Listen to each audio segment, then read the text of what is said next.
Friends, welcome to my channel महिला तूफ़ान। दोस्तों, आज की मेरी वीडियो है 2021 नवरात्रि में 9 दिनों के दौरान किस रंग के वस्त्र पहने हम जो शुभ होता है और हमें पहनना चाहिए। और इस वीडियो में आपको जानकारी मिलेगी शैलपुत्री माता नवरात्रि का पहला दिन, शैलपुत्री माता का रंग, वस्त्र, पूजा विधि क्या है, कुछ महत्वपूर्ण नियमों की मैं चर्चा करूंगी, आपके सवाल और मेरे जवाब। तो वीडियो में शुरू से अंत तक ज़रूर बने रहिए। तो चलिए आज की वीडियो शुरू करते हैं। जय माता दी। दोस्तों, पहला दिन है शैलपुत्री माता का दिन। तो शैलपुत्री माता को पीला वस्त्र बहुत पसंद है, तो आप पीला वस्त्र ही उस दिन पहने। और 9 दिनों में क्या 9 भोग लगाए हम, इसकी मैं वीडियो बना चुकी हूँ, उसका लिंक मैं डिस्क्रिप्शन में दे दूँगी, आप ज़रूर चेकआउट कर लें। तो आज इस वीडियो में मैं सिर्फ वस्त्र बताऊंगी। तो पहला दिन जो नवरात्रि का पहला दिन है, शैलपुत्री माता का दिन है। शैलपुत्री माता का पूजा होता है और उनको पीला वस्त्र बहुत पसंद है, तो आप उस दिन पीला वस्त्र पहनकर ही पूजा करें। और दूसरे दिन जो है ब्रह्मचारिणी माता का हम पूजा करते हैं।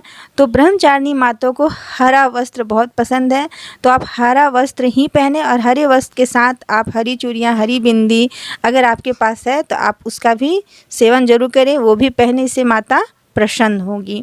और तीसरे दिन हम करते हैं चंद्रघंटा माता की पूजा। तो चंद्रघंटा माता के दिन आप भूरा कलर के वस्त्र पहने, कोई सूट है, साड़ी है या दुपट्टा भी है कम से कम, तो आप उसे ओढ़कर भी चंद्रघंटा माता की पूजा करें।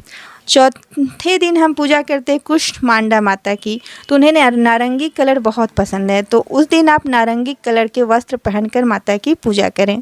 5वें दिन है स्कंद माता। तो स्कंद माता को सफ़ेद रंग बहुत पसंद है, तो आप सफ़ेद रंग के वस्त्र पहनकर स्कंद माता की पूजा करें।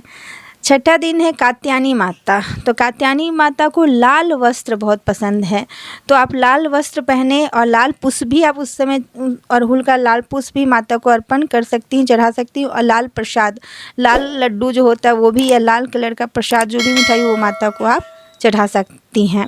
और 7वें दिन कालरात्रि माता की पूजा होती है, और कालरात्रि माता की हम पूजा करते हैं 7वें दिन।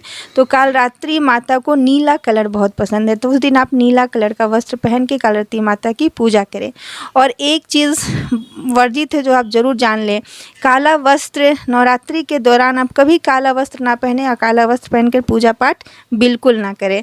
तो कालरात्रि के दिन आप नीला कलर का वस्त्र पहने। 8वां दिन है महागौरी की पूजा करते हैं हम, गौरी माता की पूजा करते हैं।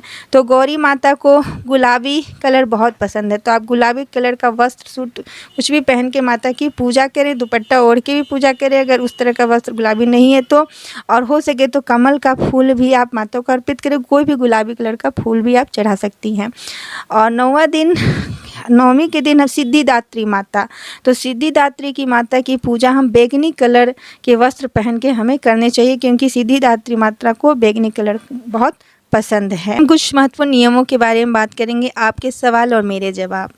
तो पहला है कि बहुत सारे लोगों के मन में ये शंका है कि 9 दिन कलश अगर हम ना रखें या 9 दिनों का व्रत हम ना करें तो भी क्या हम पहला दिन उपवास कर सकते हैं और अष्टमी के दिन व्रत या उपवास कर सकते हैं और कलश की स्थापना कर सकते हैं।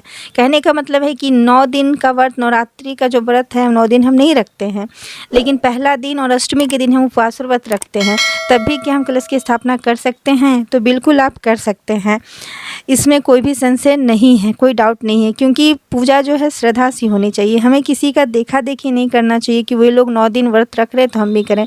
हमें अपना हेल्थ, स्वास्थ्य को देखते हुए और अपनी क्षमता को देखते हुए व्रत करना चाहिए। तो अगर आप पहला दिन अष्टमी के दिन ही कर सकती हैं, आपके मन में ऐसी भाव और श्रद्धा भी हैं, तो आप करें और कलश स्थापना आप करें और जौ वाटिका भी लगाएं। और जौ वाटिका कैसे लगाते हैं, कलश स्थापना कैसे करते हैं, इसकी मैंने एक वीडियो बनाई, उसका भी मैं एक लिंक डिस्क्रिप्शन में दे दूँगी, जाके चेकआउट करें। दूसरा क्वेश्चन है, बहुत सारे लोगों के मन में डाउट रहता है कि हमारे घर जो है बहुत बड़ा घर नहीं है या हम रेंट में रहते हैं, तो बेडरूम में ही कलश स्थापना कैसे करें। तो बेडरूम में भी आप जहाँ पूजा स्थल है वहाँ माता को चौकी लगा के वहाँ पे माता की पूजा कर सकते। आम की चौकी हो तो अच्छी है, उस पर आप माता का फ़ोटो रख के या प्रतिमा रख के पूजा कर सकती हैं। और उसके नीचे भी मिट्टी के पात्र में या ऐसे भी आप वहाँ पे जौ वाटिका लगा सकती हैं। मिट्टी और जौ को फुलाकर एक दिन और जौ वाटिका मिट्टी में आप लगा सकती हैं। नहा धोआ के निवृत्त होकर ऐसा आप काम कर सकती हैं। लेकिन एक चीज़ वर्जित है, आप बेडरूम में बेड पर सोए नहीं, क्योंकि माता की आप कलश स्थापना की है, माता की पूजा कर रही हैं, तो आप बेड पर मत सोएं। बच्चे सो सकते हैं लेकिन आप उनसे ऊंचा मत सोएं बेड पर, आप नीचे बिछाकर अपना सो सकती हैं। और वहाँ झाड़ू वगैरह नहीं लगाएं, झाड़ू से साफ़ मत करें, क्योंकि बेडरूम में भी आप माता का कलश स्थापना की है। तो वहाँ आप कोई कपड़ा, साफ़ सुथरा कपड़ा रखें, नया कपड़ा ही रखें, कोई साफ़ सुथरा निमाहा अच्छा कपड़ा, और उससे ही वहाँ पे पोछा मारे या थोड़ा सा झाड़ दें, लेकिन वहाँ झाड़ू का इस्तेमाल ना करें। तो ऐसे आप बेडरूम में भी कलश स्थापना कर सकती हैं। तीसरा क्वेश्चन है, डाउट है कि तिल का या सरसों का तेल या घी, शुद्ध घी, किस चीज़ का हमें पूजा में इस्तेमाल करना चाहिए। तो ये आपकी क्षमता और बजट के अनुसार ही आप इस्तेमाल करें।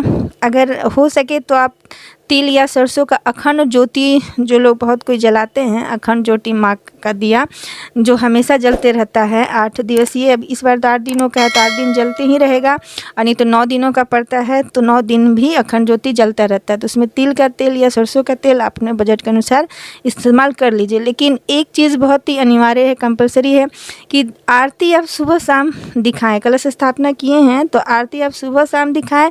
ऐसे जो नहीं कि उनको भी आरती सुबह शाम दिखाना चाहिए, तो घी का दिया जलाएं, सेपरेट अलग एक घी का दिया बना के रखें, और जब भी सुबह शाम आप आरती दिखाएं तो घी का दिया जलाएं। और अखंड ज्योति में तिल और सरसों अपनी क्षमता के अनुसार आप तेल का दिया जला सकती हैं। अब इस वीडियो में हम बात करेंगे कि माता शैलपुत्री का पूजा कैसे करें, तो उनके पूजा करने का क्या नियम और विधि है। तो शैलपुत्री माता को पीला वस्त्र बहुत ही पसंद है, तो आप शैलपुत्री माता का पूजा करें तो पीला वस्त्र पहने और पीला ही भोग कराएं। तो पीला भोग में उन्हें घी का भोग जरूर कराएं। शुद्ध गाय का घी अगर मिलता है या दुकान से भी कैसे भी आप उन्हें शुद्ध घी गाय का भोग लगाएं, और थोड़ा सा घी उनके पैरों चरणों में भी जरूर चढ़ाएं। ऐसा करना बहुत शुभ माना जाता है, और महिलाओं को खासकर शैलपुत्री माता का पूजा करना चाहिए। तो उनको शैलपुत्री माता का पहला दिन का जो शैलपुत्री माता पूजा है, उन्हें महिलाओं को हर हाल में पूजा उनकी ज़रूर करनी चाहिए। तो थोड़ा सा घी जो है उनके पैरों में भी टच करानी चाहिए, ये बहुत शुभ माना जाता है। इससे क्या होता है कि घर में कभी भी धन धान्य की कमी नहीं होती है। तो इस चीज़ का महिलाएं ज़रूर ख्याल रखें। कल जो पर्व है उसमें शैलपुत्री माता का ही पहला दिन है नवरात्रि में, तो आप घी का भोग भी लगाएं माँ को, और थोड़ा सा ही भोग लगाएं, इतना भोग लगाएं कि आपके परिवार में वो भोग का वितरण हो जाए और ख़त्म हो जाए, ये ना कि उसे रखना पड़े। क्योंकि पूरी तो अभी नहीं बन, तलने वाली चीज़ें कुछ भी नहीं बनती है, वो नवरात्रि के दिन 9 दिन जब कंप्लीट हो जाता है, 9वीं के दिन बनता है। हम लोग घर में पूरी वगैरह तलने वाला कोई चीज़ नहीं बनाते, तो इस बात का भी आप ध्यान रखें। तो घी थोड़ा सा ही भोग लगाएं, जो प्रसाद के रूप में आप घर के सदस्यों को बांटें और ख़त्म हो जाए। और ऐसे आप पीला माँ को पसंद है तो केला वगैरह भी चढ़ा सकती हैं। तो इस तरह से आप माँ की पूजा करें। और मैं पूजा पाठ की वीडियो में हमेशा बताती हूँ कि सोने का अगर रिंग है आपके पास तो आप सोने का रिंग पहनकर ही पूजा करें, बहुत शुभ माना जाता है। बाएं में पहने या दाहिने में, लेकिन सोने का रिंग पहने। बाएं या दाएं कोई भी, बाएं में ज़्यादा शुभ माना जाता है महिलाओं के लिए। और अगर सोने का रिंग आपके पास नहीं है तब आप आम के पल्लों या पत्ते जो होते हैं उसके डंठल से भी रिंग बनाकर, जब भी आप पूजा करें तो रिंग बनाकर पहन लें, उसके बाद पूजा पाठ करें। ये बहुत शुभ होता है, बहुत अच्छा आपको इसका परिणाम मिलेगा, माता बहुत प्रसन्न होगी। तो इस थोड़ा सा ये विधि करने में आपको कोई भी मेहनत नहीं है, तो ऐसा आप ज़रूर करें। और तिलक और श्रृंगार का जो सामान होता है, माता को तिलक लगाएं, सिंदूर का तिलक लगाएं, और श्रृंगार का जो सामान होता है वो पहले दिन ही चढ़ा देना चाहिए। चूड़ी, बिंदी, या बहुत कोई चुनरी वाली साड़ी या चुनरी चढ़ाती है माता को, प्रिंट साड़ी चुनरी का, तो आप इसी दिन चढ़ा दें। लेकिन उसको उठाना नहीं है, उसको 9वीं के दिन उठाया जाता है। केवल आप शुरू दिन सारा चीज़ श्रृंगार का जो भी आपको श्रद्धा आप चढ़ा दें। तो इस तरह से आप शैलपुत्री माता की पूजा कर सकती हैं। और आप चालीसा पाठ भी चालीसा अगर पाठ नहीं कर पाती हैं तो आप चालीसा ज़रूर पढ़ें और पीला पुष्प भी चढ़ाएं। जब पीला वस्त्र माँ को पसंद है, पीला हम प्रसाद चढ़ा रहे हैं, घी का भोग लगा रहे हैं, तो आप पीला पुष्प भी मिलता है तो ज़रूर चढ़ाएं। और सबसे इम्पोर्टेंट और महत्वपूर्ण बात कि लौंग, 2 लौंग आपको हर माँ पे 2 लौंग चढ़ाना। लौंग माँ को बहुत प्रिय है, 9 रूप को प्रिय है, तो लौंग आप कभी ना भूलें, लौंग चढ़ाएं। और उस लौंग का क्या करना, प्रसाद के रूप में आप ग्रहण करें, उसे चबा जाएं या फिर उसे जमा करके अपना अलग से भी इस्तेमाल आप बाद में कर सकती हैं। तो इस तरह आप शैलपुत्री माता का पूजा करें, पूजा पाठ करें और तन मन धन क्रम वचन से शुद्ध होकर माँ से मन्नत करें, आपकी इच्छा भी ज़रूर पूरी होगी। आज की वीडियो में बस इतना ही। वीडियो अच्छी लगी हो तो लाइक करें, शेयर करें, कमेंट करें। कमेंट में जय माता दी ज़रूर बोलें। धन्यवाद। माँ की कृपा आप लोगों पे बनी रहे, सदा बनी रहे। जय माता दी।